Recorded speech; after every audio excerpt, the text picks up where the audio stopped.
gila kalau gitu jadi guru yang kesurupan itu sekarang. Ya coba panggil kawanku yang suka kesurupan di kelas. Keluarga yang biasa. Motivasi dengan wali kelas saya Bapak Marsudi, dimotivasi dengan guru-guru saya yang lain bahwa kamu tetap harus melanjut kuliah. Tetap jadi orang tua tidak ada. Wah, bangga jadi alumni SMAN 1 Pondok Jajar. Hey, it's me. Assalamualaikum warahmatullahi wabarakatuh. Halo Sobat Spekta, datang di Suara Podcast Jurnalistik SMA Negeri 1 Pondok Bedada. Ruang obrolan paling asik buat kamu yang peduli masa depan tapi tetap asik di masa sekarang. Sobat Spekta, podcast ini merupakan episode pertama yang merupakan gebrakan baru dari Ekskul Jurnalistik. Tepuk tangan dong untuk kita semua. Perkenalkan, saya Cinta Anindi. Saya Muhammad Sadi, kita yang bakal nemenin kalian di episode kali ini. Di episode kali ini kita punya tema yang sangat menarik sekaligus bikin kita berpikir, yaitu andai aku tidak kuliah, mungkin aku akan menyesal. Tema ini kita angkat karena banyak banget siswa-siswi yang lulus SMA masih bingung mau kemana, mau kuliah, langsung kerja, atau ambil jalur lain. Dan yang bikin spesial, kita nggak sendirian nih, kita kedatangan narasumber yang kedua, yaitu Alisa dan Cinta, yang sekarang sedang menjabat sebagai kepala sekolah. Sebelum kita ngobrol lebih jauh nih dengan bintang tamu kita, mungkin bisa kita perkenalkan dulu ke teman-teman pendengar biar pada makin kenal nih siapa sih sosok keren yang kita undang hari ini. Bintang tamu kita yang bernama Bu Jumiati. Beliau tinggal di Maja, lulusan Universitas Muhammadiyah Insewu, PPG di STK IP PGRI Palembang, dan guru penggerak angkatan 9 tahun 2023.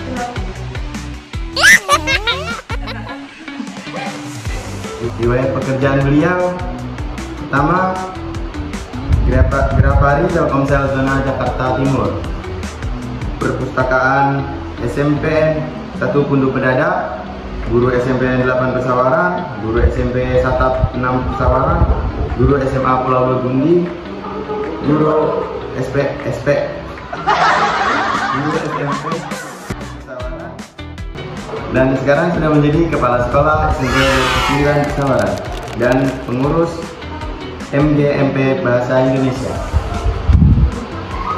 Ibu, sebelum kita masuk ke topik utama, boleh cerita dulu gak sih bagaimana pengalaman Ibu waktu masih sekolah di sini dulu? Ada gak sih kenangan menarik yang masih tak pernah sampai sekarang? Kenangan baru? Bingung jawabnya. Yang pasti kalau hal-hal berkesan di sini kedekatan murid. Kedekatan murid dengan guru itu ada hal tersendiri yang nggak bisa kita ceritakan, yang nggak bisa dilakukan yang lain. Jadi kenangan menariknya dekat dengan wali kelas dulu, Bapak Marsudi, boleh disebut? Bapak Marsudi, kemudian Bapak Winarno, Bapak Antara. Ada satu guru yang sangat berkesan juga, ibu guru, tapi beliau sudah tidak ada di sekolah. Beliau Ibu Mariam Ji Astuti. Halo Ibu Mariam, di mana? Insya Allah kalau tidak salah ada di SMA Hanura. Ada beberapa yang sampai sekarang menjadi motivasi saya kalau mengajar anak murid seperti apa. Kenangannya dengan guru. Hal lain yang terkesan apa ya? Dulu sempat ikut ekstramat ya, sama seperti kalian. Ekstrakurikuler itu di zaman saya ada hanya 7. Dan setiap siswa dibatasi hanya boleh mengisi angket 3 eskul. Saya yang mengikuti 6 eskul. Waduh, lebih berarti ya? Saya ikut 6 eskul dengan ya memang atas kemauan sendiri, walaupun sama guru dibatasi harusnya tidak boleh, nanti mengganggu jam belajar kita sendiri, akademik kita. Akhirnya dengan wali kelas dulu disampaikan silahkan ikut ekskul banyak, yang penting akademikmu juga jangan sampai molor. Nah itu sih mungkin pesan yang Untuk kalian yang masih SMA, ikut ekskul ya boleh, karena pengembangan kita karakter, punya banyak temen, circle sesama anak SMA, ya dari ekskul itu. Yang penting secara akademik, ya kalau biasa masih 3 besar atau 5 besar, ya jangan turun ke 10 besar. Itu sih kalau. Wah, ternyata Ibu mengikuti banyak ekskul ya Bu? Banyak ekskul. Sampai ada salah satu ekskul yang sebenarnya kalau secara syaratnya tidak masuk. Ekskul paskibra itu kan harus tinggi. Dengan tinggi badan saya yang terbatas pun saya tetap ikut, walaupun ujung-ujungnya saya tereliminasi. Tapi ya itu oke, nggak apa-apa buat pengalaman. Karena ya tetap banyak hal positifnya. Kalau boleh flashback lagi, setelah lulus dari sekolah ini, apa langkah pertama yang Ibu ambil? Atau mungkin sebelum Ibu lulus, Ibu udah punya rencana yang akan Ibu lakukan untuk kedepannya? Nah, basically saya ini kan jadi melo. Tadi sama anak kelas 12 ada yang nangis. Saya terlahir dari latar belakang keluarga yang biasa, secara ekonomi biasa. Bahkan bukan bermaksud menjelekkan orang tua atau apa, tetap orang tua panutan saya. Orang tua saya tidak sekolah. Orang tua saya tidak punya ijazah SD, SMP atau apa, bahkan di tahun. Jadi orang tua waktu itu hanya bilang bisa menyekolahkan anak-anaknya sebatas sampai SMA. Jadi ketika lulus SMA dengan diberi ijazah, kemudian nilai masuk kategori 3 besar, punya banyak piagam dari ekstrakurikuler, tapi saya tahu saya tidak bisa, di waktu itu saya tidak bisa melanjutkan kuliah karena faktor ekonomi. Dimotivasi dengan wali kelas saya Bapak Marsudi, dimotivasi dengan guru-guru saya yang lain bahwa kamu tetap harus melanjut kuliah. Tetap dari orang tua tidak ada. Akhirnya ada di biodata tadi saya kerja dulu ke Jakarta Timur, merantau waktu itu.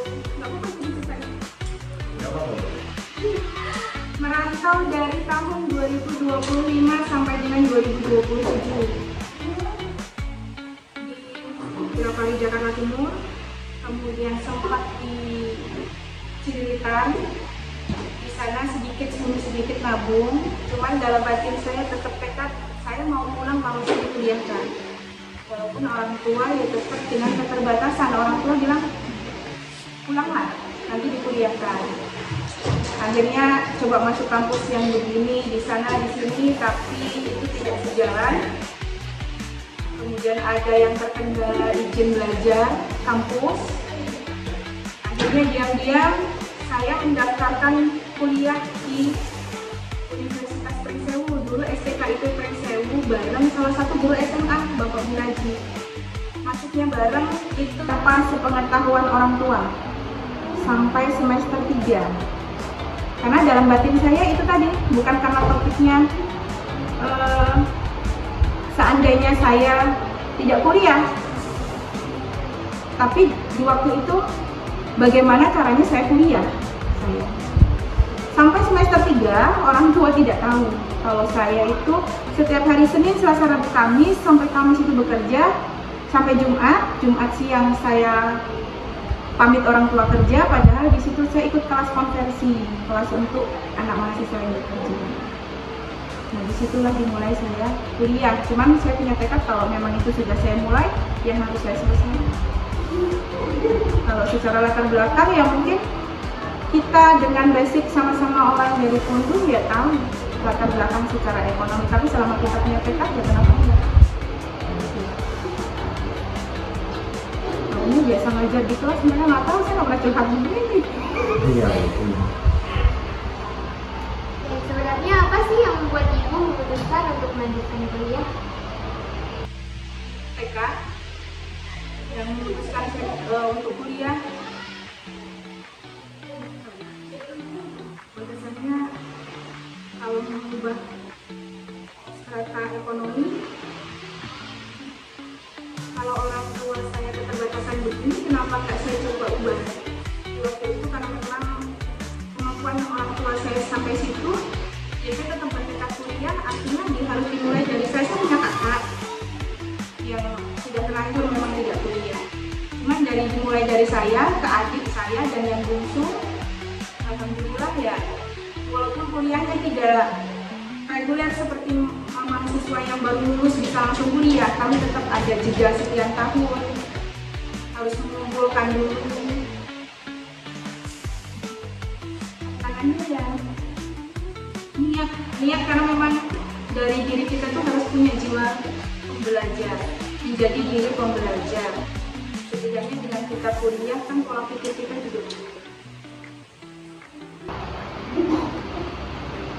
Sebelum memutuskan untuk kuliah, apa sih tantangan terbesar yang harus Ibu hadapi?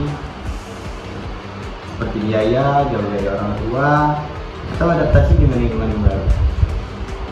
Kalau tantangan secara pribadi seperti tadi ya karena faktor ekonomi. Kemudian tantangannya itu bertahan selama 3 semester di awal. Kalau tantangan lain seperti umpamanya jauh dari keluarga, apa bahasa anak sekarang homesick ya, itu tidak. Karena saya tipe memang gimana caranya kita itu tidak di rumah saja, tapi memang punya pengalaman dari luar. Jadi ya tantangan dari diri saya sendiri yang gimana caranya niat tekad saya itu capai.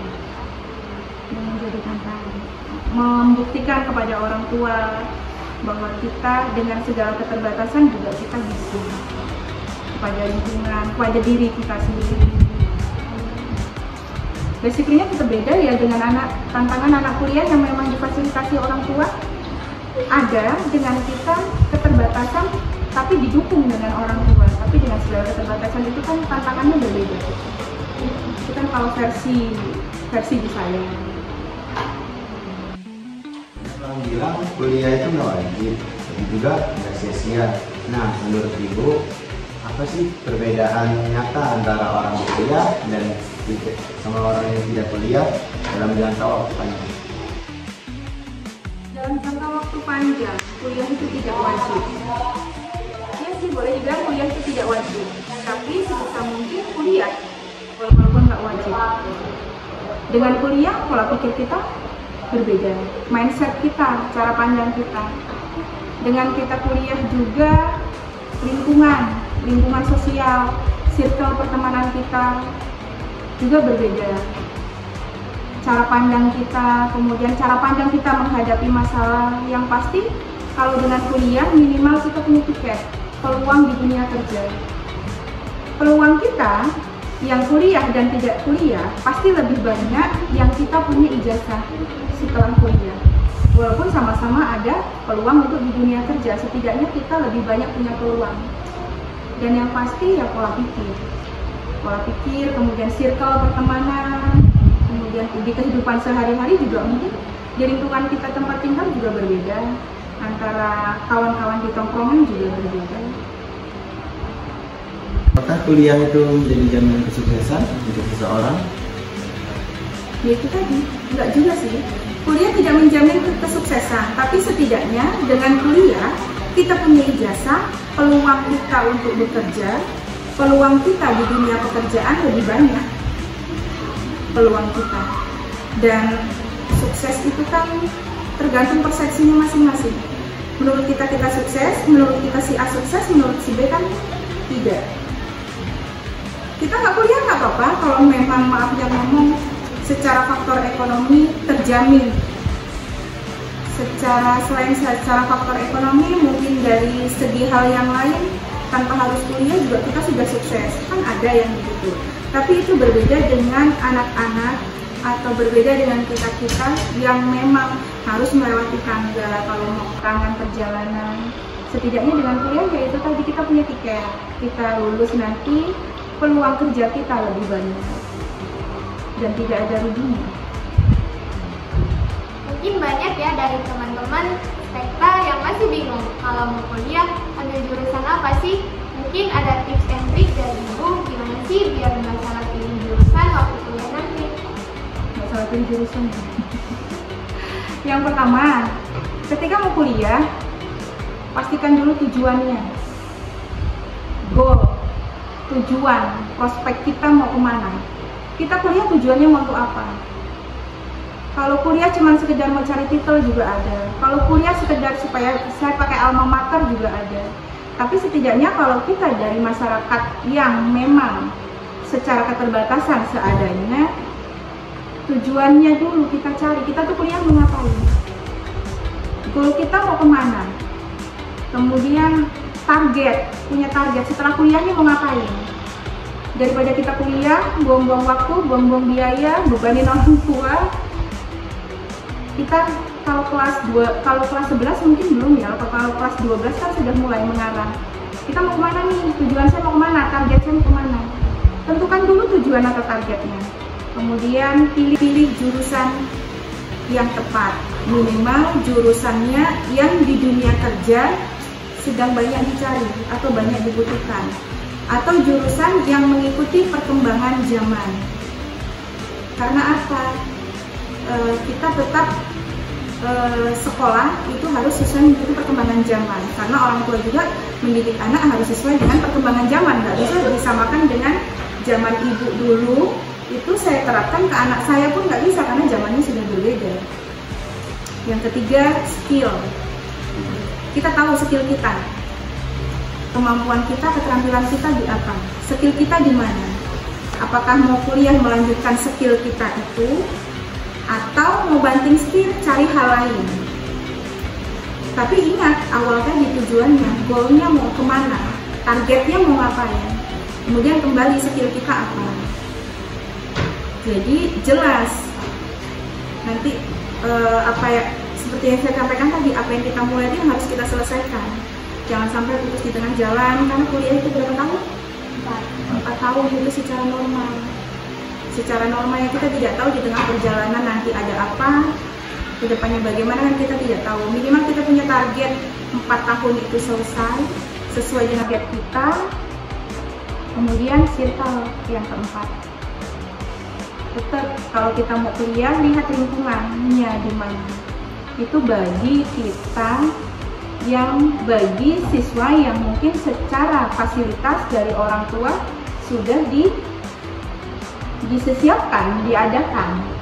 Beda lagi dengan anak yang secara fasilitas mungkin kurang, tapi tetap mau kuliah. Jangankan seperti kan kita harus berusaha lebih keras. Walaupun kita sama-sama punya tujuan, punya goal, tapi kan beda dengan sudah difasilitasi. Artinya kita memang harus lebih berusaha lagi, lebih keras lagi bekerjanya, lebih keras lagi menghemat dibanding yang lain. Dari anak-anak yang fasilitasnya lebih lengkap. Dan yang terakhir nih Bu, apa pesan untuk sobat Spekta yang sebentar lagi bakal mutusin arah perjalanan setelah lulus? Kelas 12 ya? Iya. Ini seperti yang saya sampaikan tadi di awal, kalau untuk kelas 12 itu kan agak rentan, banyak ujian biasanya. Selesaikan dulu apa yang sudah dimulai. Sudah kelas 12 SMA, pastikan tujuannya adalah lulus. Kalau sudah kelas 12, yang pertama pastikan lulus. Tapi ketika memastikan diri lulus, kita juga mulai mempersiapkan diri untuk ke kuliah tadi. Mulai cari informasi, mulai kalau perlu pendaftaran kan sudah ada ya, dari semester kedua itu sudah bisa cari informasi, cari peluang. Tapi ingat, tujuan utamanya adalah selesaikan dulu. Khawatir sayang di 2 tahun pertama kalau sudah di kelas 12 tidak selesai. Kemudian yang paling penting adalah untuk yang perempuan, siswa-siswi terutama. Kenapa harus kuliah? Karena perempuan itu kan nanti dia akan menjadi ibu dari anak-anaknya. Dia akan menjadi madrasah di rumah itu. Mindi atau sali, kan pendidikan pertama didapat dari ibu, orang tua. Madrasah pertama adalah ibu. Dengan perempuan itu kuliah, melanjutkan pendidikan, minimal pola pikirnya kan berubah. Nanti dia bisa mencetak generasi-generasi yang lebih baik. Dimulai dari siapa? Dimulai dari ibu di rumah. Karena dia sebagai peran ayah ada ya, jelas peran ayah ada, tapi tetap pendidikan madrasah pertama itu kan didapat di rumah dari ibu. Kenapa tadi saya ketika di kelas lebih menekankan ke yang perempuan, kadang yang perempuan inilah yang tidak kurang semangat kuliah. Karena bekalnya tetap banyak untuk kita, untuk generasi-generasi selanjutnya. Bener nggak sih Bu? Kita dapat bocoran nih dari salah satu guru yang ada di sini. Katanya di kelas Ibu dulu ada yang sering berpura kesurupan. Kita mabok tidak ketas. Yang pura-pura pingsan waktu upacara. Terus digotong rame-rame. Itu sebenarnya benar nggak sih Bu? Nah, waktu podcast kayak gini ada kawan dong jalan sendiri. Ya sama halnya kalian sekolah, ada kan kenangan yang seru-seru lain. Iya Bu. Itu tidak saya sampaikan, saya pikir nanti itu jadi aib-aib bukan? Enggak Bu. Ini kan namanya fakta. Iya. Kelas kami itu kelas gila kalau dipikirin. Kelas gila. Bocoran dari siapa ini? Pasti guru yang ada di sini. Iya Bu. Ya kadang belajar itu ketika belajar ya sungguh-sungguh belajar, tapi ketika tidak ada guru atau di jam kosong atau mungkin di jam istirahat, ya itu tadi ada yang pura-pura kesurupan. Kami pernah juga berandalnya kami itu ngerjain salah satu guru yang masih ulang tahun. Akhirnya guru itu ngambek dari kelas kami, nggak mau masuk kelas kami, meninggalkan kelas. Padahal niat kami adalah hari itu guru itu ulang tahun. Disiplin beliau di zaman kami sampai sekarang insya Allah masih disiplin. Jadi beliau tuh maunya kalau sudah masuk kelas buku itu sudah dibuka semua untuk siap belajar. Kemudian kalau kuis selalu bagi dua, separuh, jadi memang entah lisan atau tidak memang harus kepantau satu-satu. Di hari itu beliau masuk, buku kami tidak ada yang di atas meja, tidak ada yang siap belajar. Sengaja itu di luar konsep yang kesurupan, tapi jadi guru yang kesurupan itu sekarang. Nggak tahu jadi guru di sini loh. Kesurupan? Ya, pura-pura kesurupan sebenarnya. Oh, iya. Suka cari apa ya? Cari perhatian, biar dimarahi guru. Dulu kan kami IPA hanya satu kelas. Poinnya yang bahasanya anak yang lurus-lurus saja. Sebenarnya tidak, kami gila semua. Dan anak beliau ini satu kelas boleh dikategorikan alhamdulillah 80% hampir jadi guru. Kalaupun tidak jadi guru, ada yang sudah bekerja di perangkat desa, ada yang di bagian lain di kecamatan. Cuman ya itu sama saja di waktu sekolah kami juga gila. Yang bolos juga ada. Kemudian yang momen nggak bisa lupa itu kan kadang kalau kami jam istirahat dulu ada pohon apa flamboyan mungkin ya. Ada satu kawan kami yang suka bawa gitar, main gitar bareng. Itu biasa seusia kalian. Tapi benar deh, nanti kalau sudah membedakan masa SD, SMP, SMA sampai kuliah, itu ada momen tertentu yang paling menarik itu memang masa di SMA. Karena kalau kuliah itu kan kita sudah bercabang, sudah sambil bekerja. Kalau SMP kan masih remaja. Kalau di SMA itu sudah ke taraf dibilang remaja ya, sudah mau ke dewasa. Kalau dewasa juga belum. Masih suka aneh-aneh, jalan. Ada kawan kami yang kemana-mana selalu bawa tas. Setiap ketemu orang dia tanya, saya sudah dewasa belum? Ketemu orang lagi, saya sudah dewasa belum? Saya nggak tahu dia itu mencari jati dirinya atau memang cara dia untuk menarik di waktu itu. Kayaknya itu pertanyaan di luar konsep deh. Ada lagi yang di luar konsep? Udah cukup. Wah, luar biasa banget cerita dari Ibu, pengalaman Ibu. Jujur banyak banget pelajaran yang bisa kita pelajari dari pengalaman dan cerita Ibu. Ya, kita jadi tahu bahwa kuliah bukan sekedar gelar, tapi juga tentang membuka kesempatan, memperluas wawasan, dan membentuk diri. Terima kasih banyak Bu sudah mau hadir di Kita tadi ngobrolnya santai saja gitu, cuman mbaknya judulnya formal, kan sambil bercanda gitu. Semoga sehat selalu dan Amin, sukses terima kasih, dalam sukses semua, bangga jadi alumni SMA kesamaan satu tinggi dada. Asli dari tinggi. Dan untuk Sobat Spekta, semoga obrolan kali ini bisa jadi motivasi buat kalian semua dalam mempersiapkan masa depan. Sampai jumpa di episode berikutnya ya sobat. Episode selanjutnya coba panggil kawanku yang suka kesurupan di kelas. Jadi guru di sini. Nanti kita coba. Ada di sini ya. See you. Assalamualaikum Assalamualaikum warahmatullahi wabarakatuh.